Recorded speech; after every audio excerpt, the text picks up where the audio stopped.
la situation de l'approvisionnement en eau potable des populations urbaines et rurales a connu une dégradation continue tout au long des années de crise pour atteindre aujourd'hui la cote d'alerte. Le quasi-arrêt des investissements de réhabilitation et de développement dans le secteur lié au flux des populations du fait de la crise a constitué les principaux facteurs à la base de ce drame.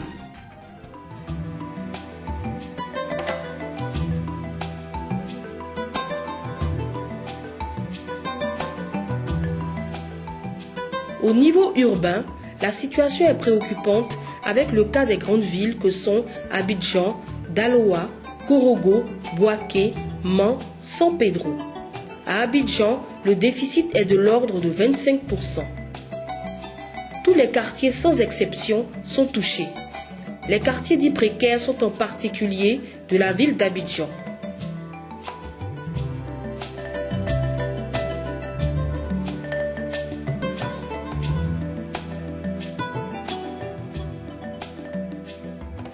Tu payes l'eau et faire si la douche, on coupe l'eau. S'il faut attendre à 2 h du matin pour avoir l'eau, à ce moment-là où on s'en va, la population est peuplée. Donc ils n'ont qu'à voir l'argent qui nous encaisse là, c'est trop. On peut faire 2e château, même 3e, même 4e. Si tu n'as rien, tu n'as pas d'eau à la maison. Donc on souffre. On fume poisson là comme ça, il n'y a pas l'eau pour laver. Nous-mêmes on ne gagne pas pour laver, donc ce n'est pas poisson qui a à se laver. Pour avoir une bassine d'eau, il faut veiller. Souvent même, il y a des histoires à la pompe. Les femmes se battent pour avoir une seule cuvette d'eau pour aller se laver. C'est très difficile. On est à Abidjan, mais c'est comme si on se trouvait dans un petit campement. Dans les villes comme Korogo, Bouaké et Mans, la situation est telle que l'on procède à des délestages et les quartiers sont desservis à tour de rôle en fonction du jour de la semaine. À Mans, les populations se servent à même la retenue d'eau dans des conditions d'hygiène inacceptables.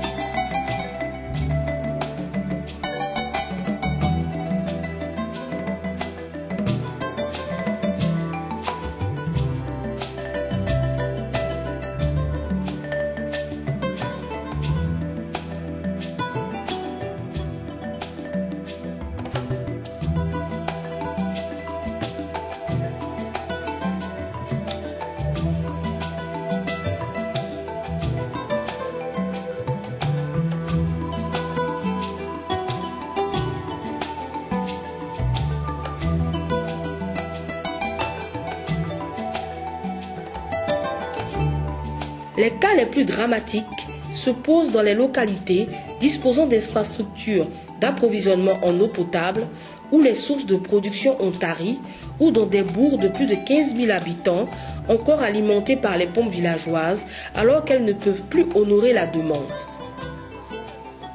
Voilà de l'eau que nous vivions. L'eau très sale. Nos enfants font la diarrhée présentement. Personne n'arrive à aller à l'école. Tous les enfants sont malades. À cause du problème d'eau, nous ne pouvons pas aller à l'école. Nous prenons notre temps pour puiser l'eau. On ne va pas à l'école chaque jour.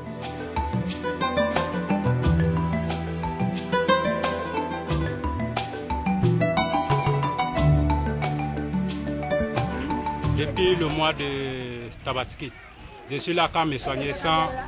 On ne gagne pas l'eau. Vous voyez ma main, comment c'est sale. Si je peux vous montrer ma pied aussi, tout c'est comme ça. Bon, on ne peut pas trouver de l'eau pour... Si on ne trouve pas de l'eau. Aujourd'hui, il y a des femmes qui sont en brousse à vos 3 jours, ils n'ont pas encore regagné la famille. Il faut voir des enfants sales comme ça, ils vont à l'école comme ça. Et on n'en trouve même pas de l'eau à les laver.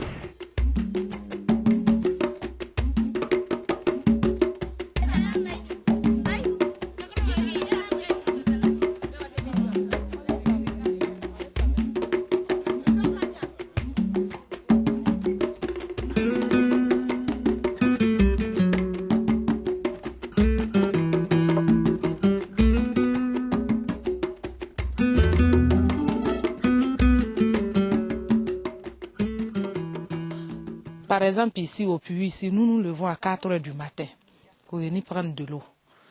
Bon, la femme au village, elle a besoin d'aller au champ. Nous travaillons en champ. Nous venons la nuit, nous ne nous reposons pas. Quelquefois à 21h, nous sommes au puits ici. Nous finissons à 23h. Il y a un groupe qui vient à 4h du matin. Donc le village est devenu tellement grand que nous voulons un château d'eau. Une barrique d'eau potable, de l'eau de pompe là, les pompes villageoises là. Une barrique d'eau, les gens nous font à 700 francs. Une pauvre villageoise, elle a 300 francs pour aller au marché. Combien elle va prendre dedans pour payer de l'eau? La barrique d'eau à 700 francs, à 800 francs.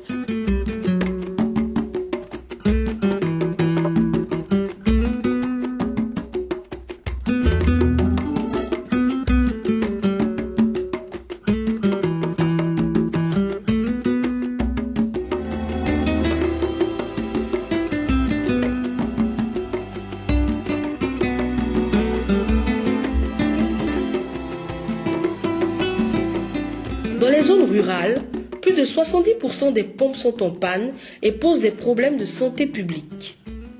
La situation de l'approvisionnement en eau potable au plan national est donc maintenant très préoccupante.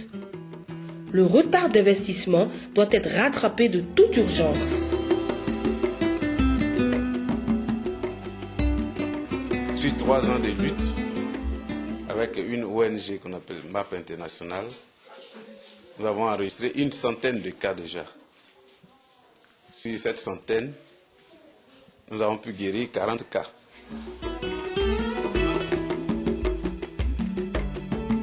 On est dans souffrance dans l'eau.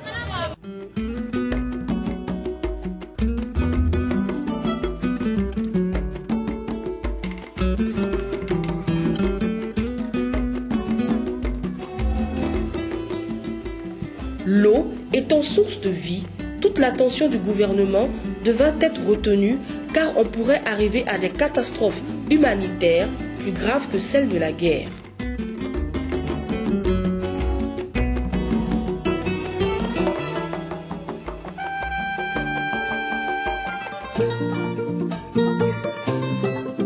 Une des expériences tentées par le gouvernement pour résoudre ce problème s'est effectuée avec la coopération ivoiro-allemande, précisément avec le projet KFW6. L'approvisionnement en eau potable des populations s'est amélioré avec la réparation des pompes villageoises. Cela a considérablement facilité le quotidien des femmes chargées de la corvée d'eau.